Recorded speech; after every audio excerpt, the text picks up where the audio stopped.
Hello everybody, this is Jeremy from Gnomebot Studios. This is the Gnomebot Nook, and I am here today to talk about Grit Fantasy RPG and the origins of it. I have in fact designed this game called Grit Fantasy RPG. It has taken me a god-awful long time, 7 to 8 years probably. And I just wanted to, drop this little podcast type format video for you. As part of the series of the Grit Fantasy series, just a informational type thing. But I wanted to dive into how did this come about? Where did this come from? And what are my origins as a gamer? So really my game experience started in the early 80s, probably 1982, 83, with Redbox D&D, basic D&D basically. And so, yeah, that's where it started. And I got my hands on my own box, Redbox, from my folks, and I played the solo game millions of times, read through the books, looked at all the monsters and stuff, and then got into D&D, or Advanced Dungeons and Dragons, eventually. So I played 1E, which was highly modified. Probably around 6th grade is when I got pretty heavily into that and played through high school. But I did not play D&D for very long. We ended up playing different systems, all different kinds of stuff. A lot of it modified. So I had my root in late elementary school and junior high and early high school in the RPG scene. And talk of designing a game myself really happened in the front yard of my buddy's house on the way home from high school, probably late 80s, like 88, 89-ish. And yeah, that was just sort of planted the seed for this idea of, yes, I want to make an RPG. And I'm sure this is a common thing for a lot of you guys out there. This sort of longing to try to make your own system, something that works for you and that actually works. And so, yeah, it started there, and then there was some time off a bit. I did a little dabbling through college, but didn't do much there. Maybe some notes here and there for design structure, but I really didn't know what I was doing. I was just sort of writing down some ideas.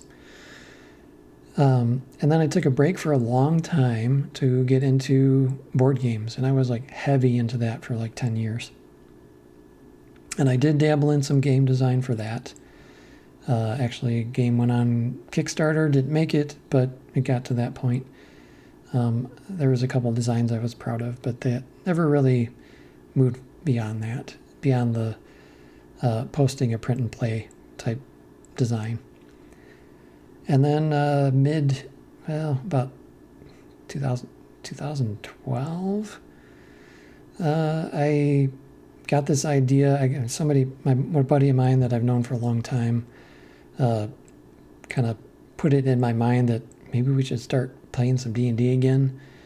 And I looked through the 5e rules, and I was like, nope, like this is not for me. It's too much complication. I don't want to run this.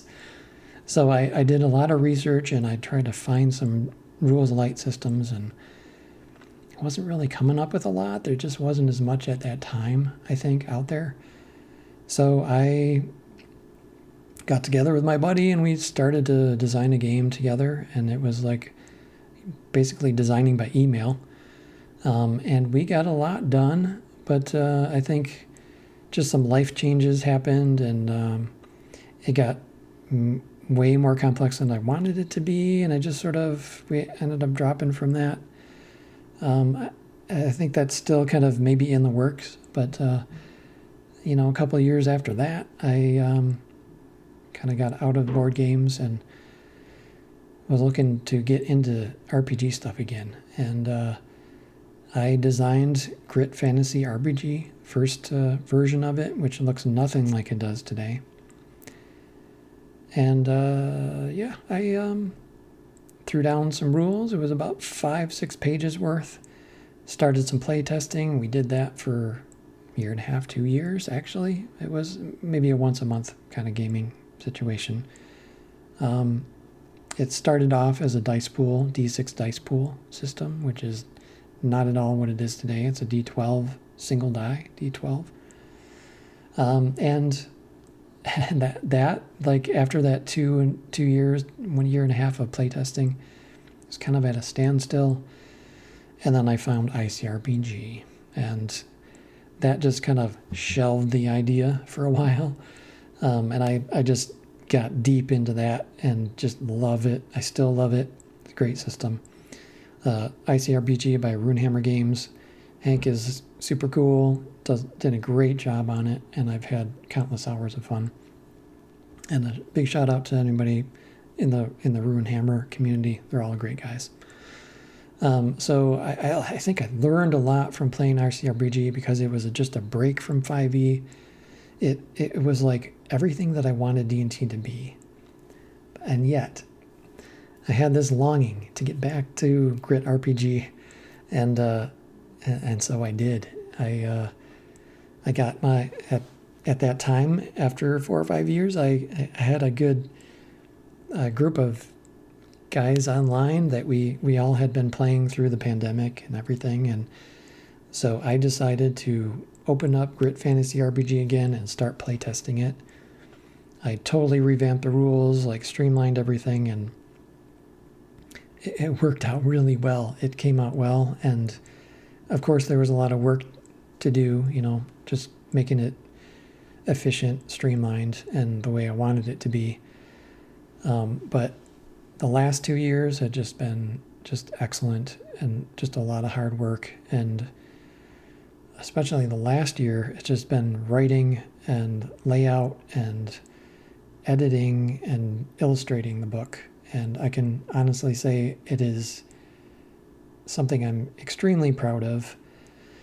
And hopefully, if the proofs turn out right, and currently I'm waiting for proofs, if the proofs turn out the way I hope they will, this thing will be going live July of 2024. So a couple weeks away, hopefully, and we should maybe see Grit Fantasy RPG out in the world. And yes, then another saga begins.